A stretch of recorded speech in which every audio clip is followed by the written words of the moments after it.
બે માથાભારે શખ્સોની હત્યા કરી ઉમરપાડા કબ્રસ્તાનમાં દાટી દીધા। ઉચવાણ કબ્રસ્તાનમાં લીસુટાથી બહાર આવી ચકચારી હત્યા। ઉમરપાડાનો અફઝલ ફરાર, ભાગ બટાઈમાં સાગરીત સાથે હત્યા કર્યાની આશંકા। ઉમરપાડાના ઉંચવાણ ગામે આવેલા કબ્રસ્તાનમાંથી બે યુવકોની હત્યા કરાયેલી લાશ મળી આવતા ચકચાર મચી ગઈ હતી। કબ્રસ્તાનના ખાડામાંથી મળેલી લાશ સુરતના બે માથાભારે મુસ્લિમ યુવકો તરીકે ઓળખ થઈ હતી।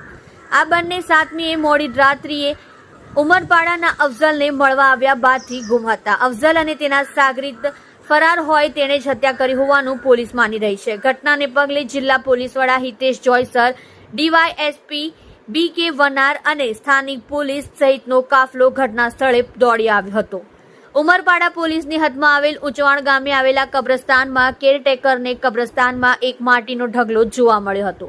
નવો મૃતદેહ દાટવામાં આવ્યો હોવાની શંકા જાગી હતી। કોઈને દફનાવવામાં આવે તો સંજોગોમાં કબ્રસ્તાનના જવાબદાર વ્યક્તિને જાણ કરવાની સાથે ધાર્મિક વિધિ સાથે અંતિમ સંસ્કાર થતા હોય છે, પરંતુ અહીં કોઈને જાણ કરાયા વિના જ કોઈ મૃતદેહ દફન કરી ગયું હતું। અસ્તવ્યસ્ત રીતે દફન વિધિ કરવાની સાથે તેની આસપાસ ઘસડવાના નિશાનો હતા। ડેડ બોડીને ઉચકીને લાવવાને બદલે ઘસડીને લાવ્યા હોવાનું વાત વધુ ગંભીર લાગતા ત્વરિત ઉમરપાડા પોલીસને જાણ કરાઈ હતી।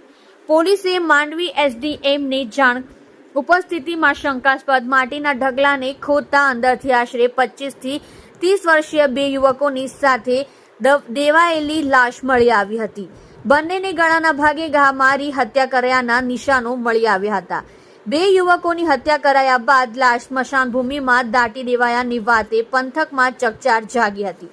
મામલો ડબલ મર્ડરનો હોય જિલ્લા પોલીસ વડા હિતેશ જોયસર પણ ત્યાં દોડી આવ્યા હતા। પોલીસે તપાસ કરતા બંને મૃતકો માથાભારે તરીકે પંકાયેલા બિલાલ ઉર્ફે ચાંદી, જમીર સૈયદ, રહેઠાણ રુસ્તમ પાર્ક, લિંબાયત અને સલાબતપુરા માન દરવાજા વિસ્તારનો અઝરુદ્દીન કાદર શેખ તરીકે ઓળખાયા હતા।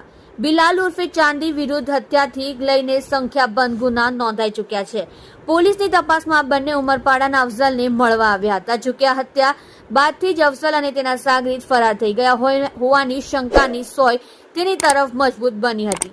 હાલ પોલીસે હત્યાનો ગુનો નોંધવાની સાથે શકમંદને પકડવા સ્થાનિક પોલીસ ઉપરાંત LCBની ટીમ કામે લાગી છે। રિપોર્ટર SL સૈયદ સાથે કેમેરામેન સંદીપભાઈ બોરસે। જોતા રહો live India today news channel.